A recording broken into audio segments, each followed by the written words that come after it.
The last leg of our journey involved us hitting the road. We were now heading to a different part of Botswana, a smaller reserve known as Savuti National Park.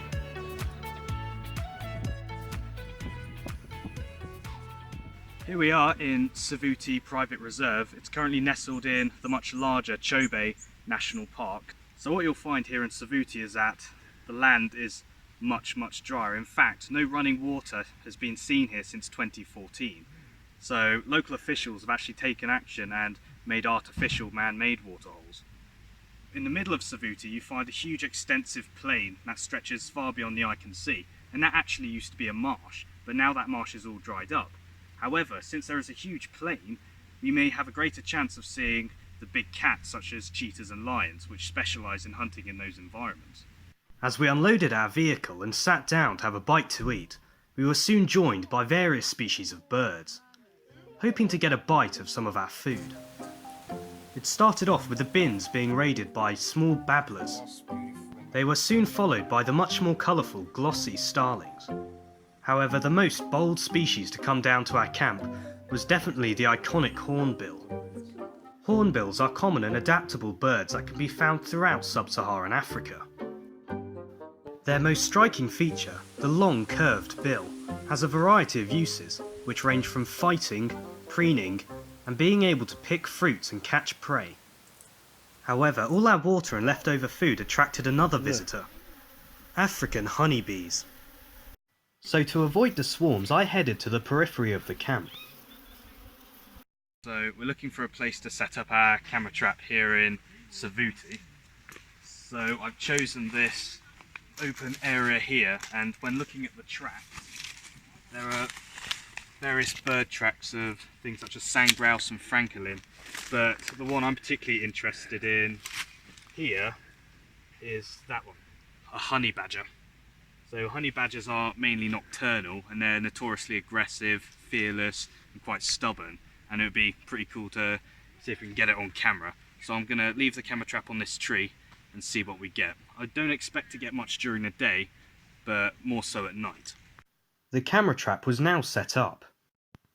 Now it's time to wait for the sun to set, and for darkness to fall upon the African wilderness.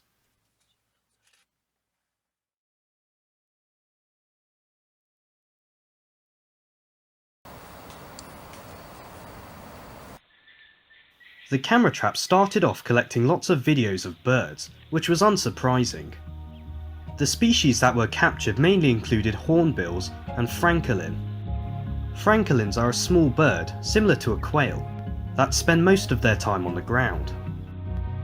Whilst the quality of this capture was not very good, we still managed to catch a genet, a small nocturnal cat-like carnivore. However, our next capture was much more rewarding, and it was nice to see that reading the tracks in the sand had paid off. It was indeed a honey badger, also known as a ratel. Honey badgers are widely distributed across Africa and Asia, and have a voracious appetite. It's been seen feeding on birds, tortoises, turtles, lizards, rodents, and snakes. However, they are also seen frequently raiding beehives, which is where they get the name honey badger. They are much more difficult to see during the day as they are mostly nocturnal. We did see them out during the day a couple of times, however. Their primary defense mechanism is to fiercely attack anything that threatens them, and this can result in them scaring away predators as big as lions and hyenas. The traps mainly revealed a solitary individual. However, some captures even managed to show up to 3 individuals together, which is most unusual, as honey badgers are usually solitary or forage in pairs. However, this wasn't the biggest carnivore we managed to capture. This carnivore also left tracks around camp, but they were much bigger. Spotted hyena. Whilst less aggressive than the honey badger, they are still much more dangerous and incredibly powerful, with one of the most powerful jaws in the animal kingdom, more powerful than that of a lion's. Hyenas are opportunistic predators, which is why they were seen frequently enough around our camp. Hyenas put their powerful jaws to good use, as they are capable of crunching through bones in order to eat the nutritious bone marrow within. Whilst they do scavenge a lot, hyenas still hunt a majority of their prey, despite their negative, thieving reputation from the press. Hyenas truly are the forgotten predator. Next time, for our final episode, we venture out onto the plains to meet who really runs this ecosystem.